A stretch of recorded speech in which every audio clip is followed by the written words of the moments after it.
নমস্কার, আমার চ্যানেলে আপনাদের সবাইকে স্বাগত। আজকে আপনাদের সাথে শেয়ার করতে চলেছি চিংড়ি মাছের একটা ঘরোয়া রেসিপি। এটি একদম কম মশলাতে আমি রান্না করব। তো প্রথমে আমি একটা সসপ্যান নিয়ে নিয়েছি, আর সসপ্যানের মধ্যে আমি পেঁয়াজ কুচি দিয়ে দিচ্ছি। আমি এখানে 3টে মিডিয়াম সাইজের পেঁয়াজ কুচিয়ে নিয়েছি। এরপর আমি 4টে কাঁচা লঙ্কা চিড়ে দিয়ে দিলাম। এদিকে আমি চিংড়ি মাছগুলো বেছে ধুয়ে রেখেছি। এরপর আমি চিংড়ি মাছগুলোও দিয়ে দিচ্ছি। এরপর আমি এর মধ্যে দিয়ে দেব কাঁচা সর্ষের তেল। তো সর্ষের তেলটা আমরা অনেকটা বেশি দেব। এরপর দিয়ে দিচ্ছি পরিমাণ মতো নুন, আর দিয়ে দিচ্ছি 1 টিস্পুন হলুদ গুঁড়ো।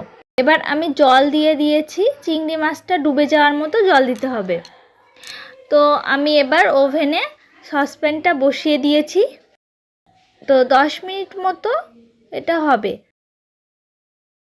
দেখুন ফুটে এসছে। 3-4 মিনিটের মধ্যেই আমি ভালো করে নাড়াচাড়া করে দিচ্ছি। এরপর আমি 5-7 মিনিট মতো এটাকে হতে দেব। তো মাঝে মাঝে একটু নাড়াচাড়া করে দিতে হবে যাতে নিচে না লেগে যায়। খুব সুন্দর একটা রং চলে এসেছে। দেখুন একদম হয়ে এসছে, তেল ছাড়া ছাড়া হয়ে গেছে। তো এবার আমি এটাকে নামিয়ে নেব। দেখুন সুন্দরভাবে হয়ে গেছে। তো খুব সুন্দর একটা সিম্পল রেসিপি আপনাদের সাথে আজকে শেয়ার করলাম।